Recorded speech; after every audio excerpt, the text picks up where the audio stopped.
In our previous video, we saw how to use Angular material tables in your Angular project. So this is what we created there. We added a common filter for filtering the data and all. But what if you want to filter based on a particular column or something like that? So maybe like let's say you want to filter with gender, male and females, like maybe based on a drop-down selection or that way.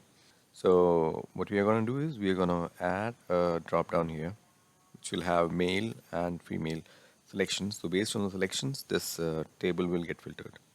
So let's get started. So this is our app.component.html file. So here I'll first add a drop down. This is a mat select, mat form field mat select. So once you add it, make sure you go to your app.module.ts file and make sure you have mat select module here. If you don't, please import it here. Now once you have imported it, you should be able to see the selection here based on male and female. Now on this drop down we need to add a selection change event. So I'll add a selection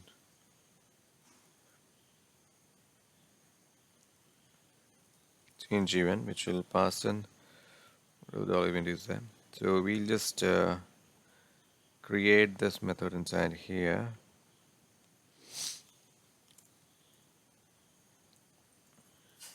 $event. Now based on whatever value we receive here, we'll filter the existing data, or like we'll filter the API response. Okay, so we'll define a variable to keep a track of our API response.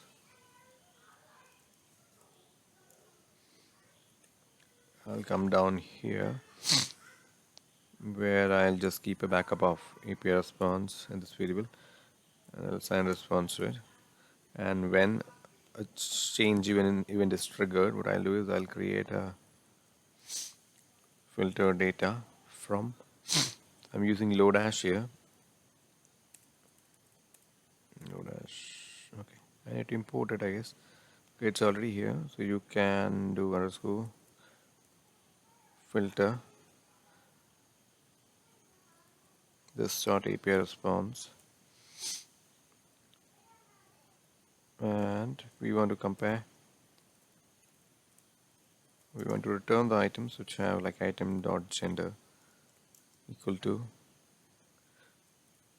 gender to lowercase. So we are comparing the gender and the API response to the one that is being selected from the UI.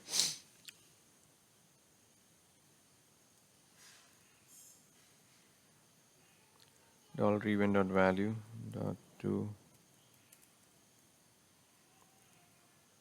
lowercase. Okay, now here that's how we get the filtered data. Once you have the filtered data, you need to set it to the data source,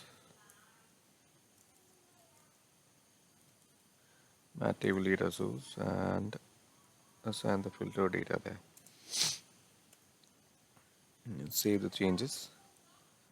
Now if we go here, now based on drop-down selection, if I click on male, the list should get filtered based on male users, and if I click on female, it should get filtered based on female users.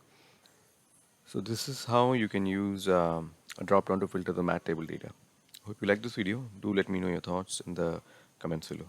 Thanks for watching.